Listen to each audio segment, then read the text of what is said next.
C'est une maladie qui est provoquée par un virus qu'on appelle rhabdovirus. Alors, cette maladie est une maladie qui frappe les hommes tout comme les animaux. La rage est aujourd'hui responsable d'environ 160 décès par jour et de 59 000 décès chaque année dans le monde, principalement dans les populations démunies en Afrique.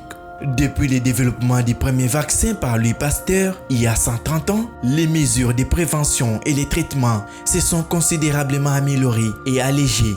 À ce jour, l'identification et l'analyse des moteurs épidémiologiques de ces virus permettent de comprendre les points clés du contrôle et intensifier les campagnes de vaccination des animaux de compagnie. Puisque de plus en plus, la commercialisation des animaux de compagnie prend du tonus dans la ville de Kinshasa. Nombre de ces animaux ne sont pas vaccinés.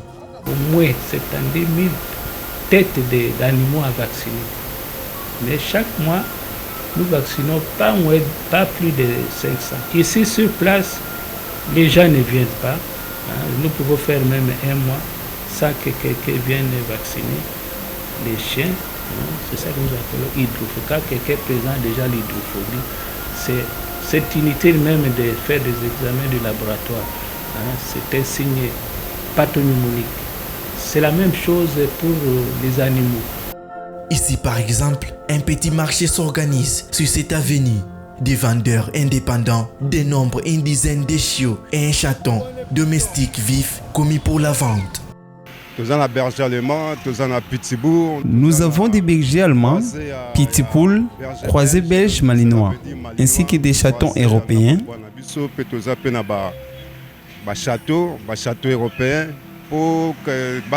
Pour que ces animaux soient à l'abri des maladies, nous les traitons en les assimilant à 3 mois déjà. Des vaccins Vanguard.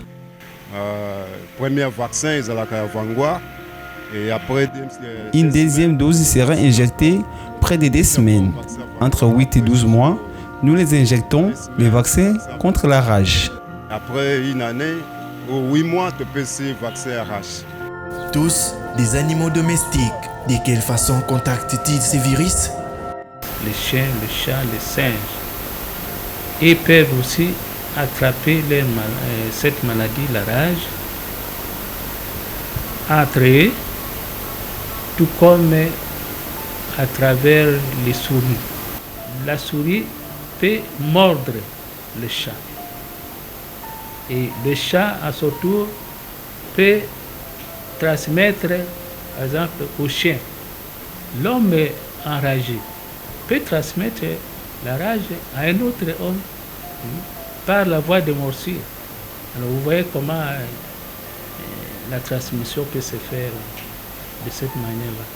Le virus de la rage est mortel dans la quasi-totalité des cas. En République démocratique du Congo, il est transmis par des chiens. L'humain infecté les remarquera par des signes en dès à 21 jours de la morsure. Les signes caractéristiques de la rage chez l'homme sont d'abord, vous allez constater que l'homme en question fait la température. Donc la température monte. Il y a une élévation de température. Bon. Et puis, il y a hallucination. La personne commence à voir des histoires comme ça, comme des mouches imaginaires. Bon.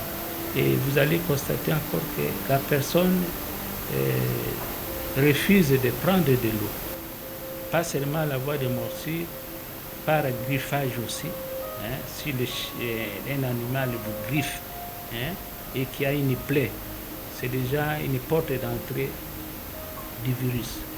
Tout comme la rage peut être transmise par léchage des plaies.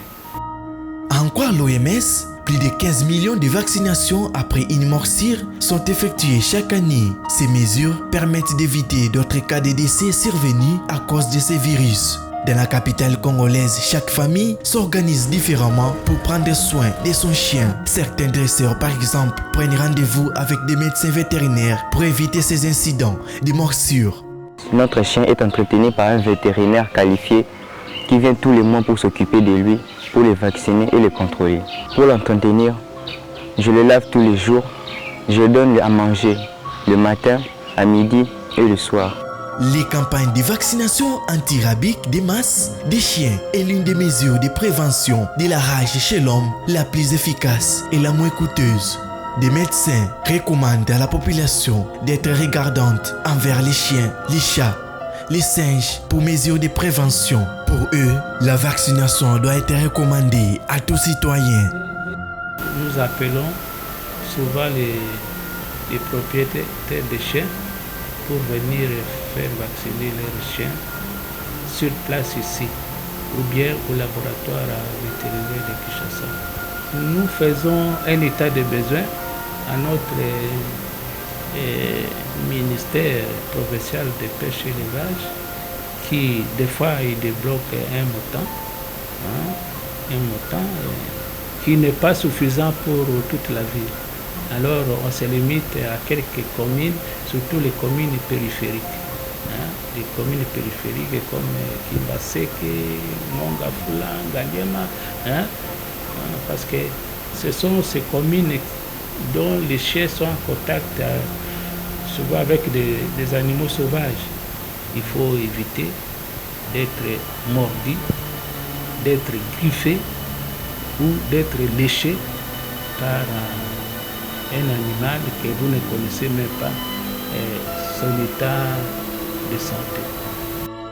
Signalons que la période d'incubation dure en moyenne 21 jours. Des médecins vétérinaires renseignent que le nettoyage immédiat et soigneux de la plaie pendant minimum 15 minutes à l'aide de l'eau et des savons est suivi d'une désinfection avec de l'éthanol et de l'iode peut atténuer la douleur et la gravité de la morsure. Mais il est bon de se fier aux médecins vétérinaires pour des soins appropriés.